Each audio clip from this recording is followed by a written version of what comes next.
asked you to continually ignore your first instincts, that gut feeling everybody tells you to listen to, well, what if I told you to purposefully ignore it? Now, the brain itself is having to process around 11 million bits of information per second, given the neurobiological framework that we have been gifted so generously by evolution. We have evolved to essentially develop a bias to salience. Salience meaning the highly notable, most easily recognizable aspects of our reality, easily categorized into patterns and prominence, so that we can make it through our day without destabilizing at any given moment because of the constant influx of information. The gut feeling, the instinct, right? That could be very true, and oftentimes it is very helpful. But I am in the pursuit of testing my evolutionary boundaries. So when I receive some semblance of a confirmation from my internal world about which direction I need to pursue regarding a decision, a relationship, or any other circumstance in my life, the first thing I do is I question it.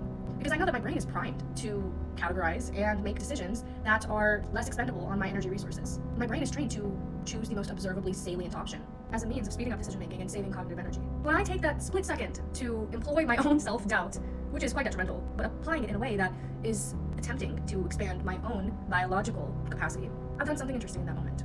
I've told my brain that it has some sort of processing that can expand beyond the scope of what it has adapted to. Oftentimes, the gut feeling, the instinct feeling, is linked to what will give us a greater reward, a greater ROI, if you will.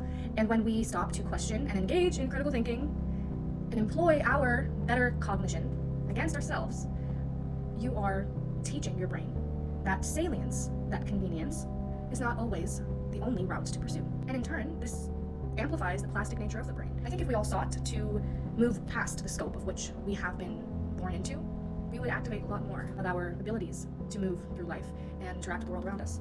So this is not a video to promote self-doubt or rumination of any kind. It's simply just a checkpoint for you and your cognition to ask, is this my evolution talking, or is this actually a good decision for me to take? If you're interested in more videos about thoughtfulness, philosophy, spirituality, and essentially developing the self, feel free to follow me or comment below if you have any other questions.